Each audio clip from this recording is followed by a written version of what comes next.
What is the deal, beautiful people? It's your boy Ramon in the building with the Nintendo Switch Pro controller. Yeah, why not? I like this controller. You know, there's something about the off-axis setting on a controller that's super comfortable to me. And I know that's a very personable thing. Some people find that the way the DualShock controller is set up is much better for them. But I like it. This feels much more comfortable to hold than I would say the DualShock controller, but not quite as comfortable as the Xbox controller. Now, the real comparison is between that little, I don't know what they call that thing, the controller that came with it, or the piece that you slide both Joy-Cons on, and then that becomes a controller. Is the Pro controller a lot more comfortable than that? The answer is yes. Now, in my review, I mentioned, let's not rush out and pay the ridiculous amount of money for this Pro controller until you have actually tried the two Joy controllers in the base, because it's not that bad. It really isn't that bad. But for me, I could say this Pro controller is definitely justified if you're that person who's going to connect your Switch to a TV. This is definitely something to enjoy at home. For me, it's not the best thing to travel with. In fact, as I mentioned in my review, you guys should really check that out. I don't ever plan on connecting my Switch to a TV. It's mainly for travel purposes. So there'll be very little cases where I need to travel and I can have extra liberties with me. And I consider weight and space a liberty. And I don't think this controller is something I wanna find space for in my backpack. Just not happening. But the controller is good. The thumbstick's got the little indented things on the edges. That's good. I love the proper D-pad here.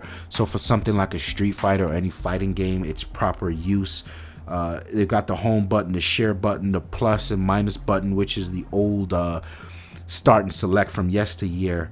And it's got this nice see-through look. I think it's a dope controller.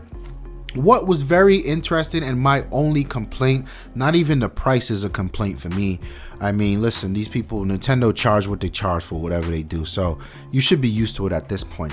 My main controller here, my main complaint here carries over from the Switch review itself. I was very happy to see that the Switch, with the addition of the Joy-Cons, had trigger buttons. I was very disappointed to see or to find out that these buttons were not analog. They were digital. They were buttons. There's no play in it.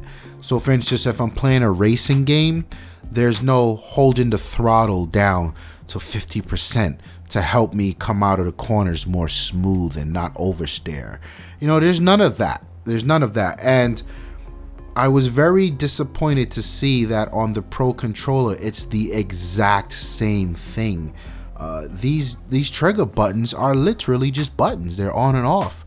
I don't like that. It may be good for shooters, sure, but what about racing games, man? And this is, you know, this is making me confront one of my suspicions that I will probably never see a serious racing game on this system, and that sucks. It would be nice to be able to travel with something like a Project Cars, you know what I mean? I would love it that much more. But other than that, I mean, it's a dope controller. It's very easy to use. I think it does add value, especially if you're gonna play the console in a traditional home setting. I don't see why not. You know, hit the comments though. Let me know what you guys think. Did you pick up the Pro controller? Are you planning to pick up the Pro controller? Like the video if you like it. Don't forget to subscribe. Plenty more coming. I'm out of here. Peace.